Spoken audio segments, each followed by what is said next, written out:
وسلم marka hore salaamaya assalaamu calaykum waraxmatullaahi wabarakaatu cid kasta oo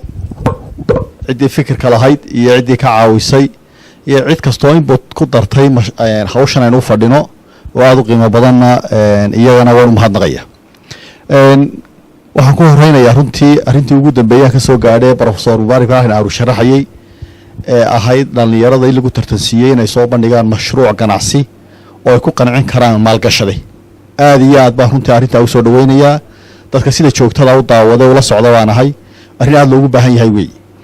waayo fikirkii ahaa arrinku mintu markuu jaamacadda ka qalin jabiyo inuu cv u qaybiyo kolba xafiis geeyo inuu muxuu ahaa ka fikiro isagoo mashruuc uu diyaariyo oo maalgashi u raadiyo waa arrinta dalkeena ka suuragala iyagana mustaqbalkooda ku hagaagayo runtii shaqala-aantana qayb ka qaadanaysa muxuu ahaa inay suusho qayb ka qaadanaysa waxaa kaloo runtii maadaama mas-uuliyiintii iyo bahdii waxbarashaduba ay fadhiyaan mar walba waan idhaahdaa waxaan soo jeedinaya aqoonta la bixinayo iyo fursadaha dalkeena ka jira kuwa maalgashi iyo kuwa dalkeena ka jira ee shaqo in la iswaafajiyo waxa ugu badan runtii masalan habeenkii dhoweyd mashruucii ugu qurux badnaa ee xalata muxuu ahaa runtii aan ka daawaday wuxuu ahaa inankii malmalka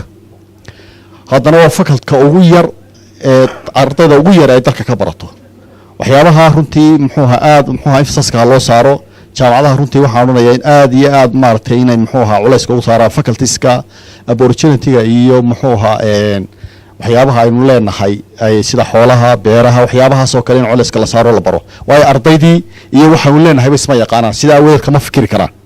kol haddaanay aqoon u lahayn qofkii kama fikiri karo marka arrintaa runtii waxaa kaloo runtii iyaduna aynu aada ugu baahannahay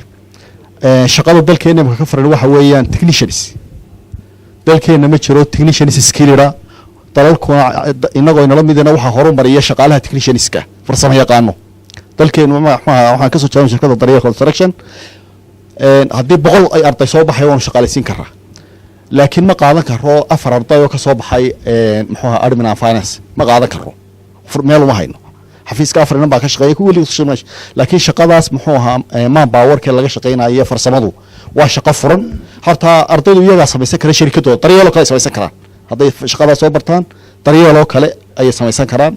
oo iyaga shirkadooda abuuri kara sida awadeed waxaan soo jeedinayaa in la abuuro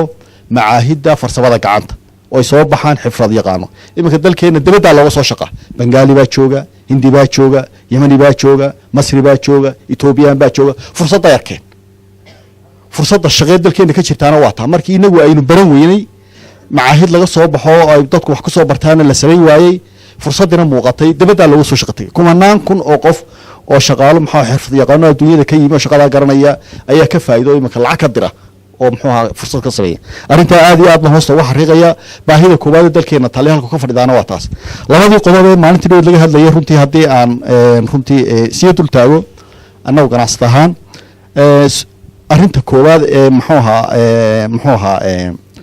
sicir bararka runtii arrintaa waa si xilaay mushkiladayna haysataa sicir barar maahay waa sarif barar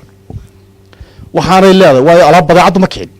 badeecaddu marka caalamka la eego kal hore maanta jabantay wixii dibadda laga soo siinay halkan waxa laga siinay kiishka sibira ee kal hore siinayay $8 iminka $4 8 senti baa siiya marka muu bararin hoos buu dhacay ee waxa bararay sarifkii qiimihii shilinkeena ayaa bararay arrintaasuna waxaan isleeyahay waxay ku taagan tahay laba lugood bay ku taagan tahay cudurkan haddii aanad fahmin ma daweyn kartid arrinta koobaad waxa way kalsooni daro dhammaanteen lacagteenu waxay lumisay kalsoonidaynu ugu qabtay ma jiro qof Soomaalilandara mas'uul ha ahaado ku doonaba ha noqday kalsooni ku qaba qofku cabsi buu ka qabaa hadduu $100 lacag u goyso maanta haysto aroorta inaanay lacagtaas value maanta leedahay aanay ahayn sida awood wuxuu ku dadaalay inuu maanta bedelo oo lacagtii muxuu ahaa lacagtii Soomaaliland ku haystay inaanu la seexan ee uu dollar hore ila weyn loo caawa uu helo cabsi uu ka qaba aroorta waxba iska dhimaya waa ta keentay xataa shaqaalaha dawladdu qof ma jira intuu mushaharkiisa qaato jeebka ku haysto bishii ku lacagtiisa Soomaaliland shilinka ku dhamaysta qofku markuu mushaharka soo qaado markiiba wuxuu la tagay sarifle uu bedelanaya maxaa ku keenaya cabsi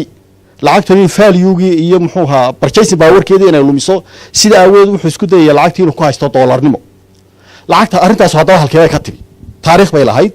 afar sagaashankii markii lacagta lasoo daabacay waxay la googsatay dagaalkii sokeeyey dabeedna waxay ku xanibatay lacagtu berbera hargeysa gabiile saddexda gobol ee bariga lagama qaadan jirin gobolka awdalna lagama qaadan jiro bir baa ka socotay inta kalena waxaa ka socotay Soomaaliya shilin baa lacagtii gimbaarka ahayd ayaa ka socotay lacagtii dabeedna waxay qiimihii ku luminaysay dhowrbaco حتى هرجيس سوق هرجيس وحلا ويقاني شني سجاش كل حي سجاش لا استي سجاش كين هاي هو ينبلوج مركا قفك wax kasto soo galo wuxuu isku day jiray inuu saacadaasba u bedo oo dollar helo laga bilaabo xilligaas dabeedna waxay bilaabatay qofkii ganacsadii baa u horeeyay waxay bilaabeen oo ganacsadu markuu badeecada soo dejiyo ee soo cashuuro shilin buu ku qiimay jiray dabeedna lacagtiisaas iyo hantidiisa u taala baqaarka asadka hoosta waxa ugu qiimaysnayd shilin baa ugu qiimaysnayd markuu wax ka iibinayo wuxuu ku sheegay shilin intaasoo 100,000 intaas 50,000 40,000 100,000 waxa soo oranayay qofkii markii masal maantu iibinayay uu iibiyay alaab uu iibiyay $1 dhiganta shilin sarif buu waayay galabta aroortu waayay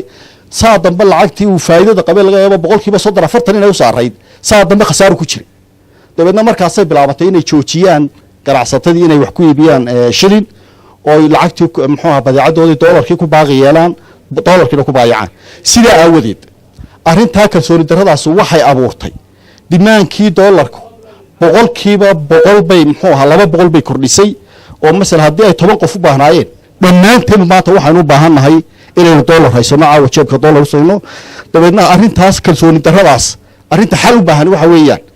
in muxuu ahaa mushkiladda in haysta waxa imika baahida dollarka waxa abuuraya cabsi inaga inagu jirta ee maaha baahi rasmi ah maaha oo qof kasto Soomaaliland wuxuu doonayaa caawa inuu jeebkiisa dollar ku jiro de dollarka inagu ma lihin arrinta waxa asalka ku haysaa waata arrinta labaadna waxa weeyaan waa jaadka ama laga naqarsado